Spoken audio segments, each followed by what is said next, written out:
I want to start a business, but I have no cash. This is one of the most common problems that people run into when they are trying to get something off the ground for the first time.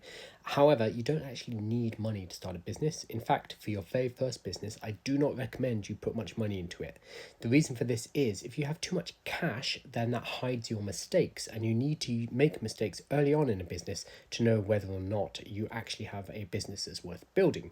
If you have too much cash, you can kind of patch over ever any problems with advertising and spend and just forcing people into your machinery without ever really building an efficient business. For the same reason, this is why it's good to build a business during a recession, because it forces you to be efficient and lean and much better at building your business than when times are good. Generally, for your first business, and if you have very little cash, I recommend you start with a service. Start with something that you are good at and there is a market for. So you need to have expertise, but the market is also willing to pay for those expertise. It's no good having skills in something that is non-economically viable. You're then going to turn that into a basic service offering. And here I mean basic. I'm talking about half an hour or 1 hour of your time. What kind of value can you provide to somebody in that time? Basically, you become first a freelancer or a consultant. You don't worry too much about the whole business itself, but instead you worry about giving value to people through a service offering. The reason we do this is that we can learn and earn at the same time. So we're getting paid to do market research. We're getting paid to get out into the market and actually perform some value and learn from our customers. And we're going to be turning the learnings that we get from working face-to-face, one-to-one with customers, we're going to turn that into our products later down the line. Too many people skip this step and they instead just try to build digital products. I get it. Digital products are fantastic. I love them. That's where most of my income comes from personally. And it's automated, it's passive, and it just kind of ticks away.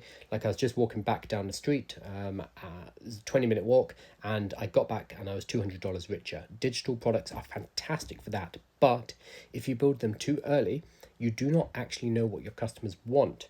That's why we start with a service. We start, talking with actual people that are going to become our customers. We provide them a service and we learn what their common problems are, what their common challenges are, and then we turn those problems and challenges into our digital products.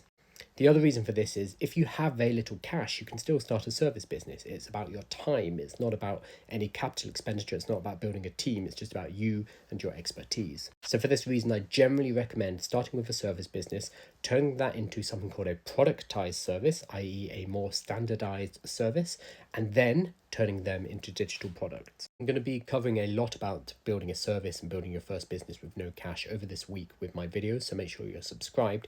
But also, if you're looking for a bit of a shortcut inside my vault, which you can see behind me, there are a couple of playbooks which will really get you here much quicker. So one of them is nailing your business niche. That's working out what your expertise is and what value you can offer to the market. And also building online services using AI to leverage it is going to help you to build that first service business and to start earning while you learn.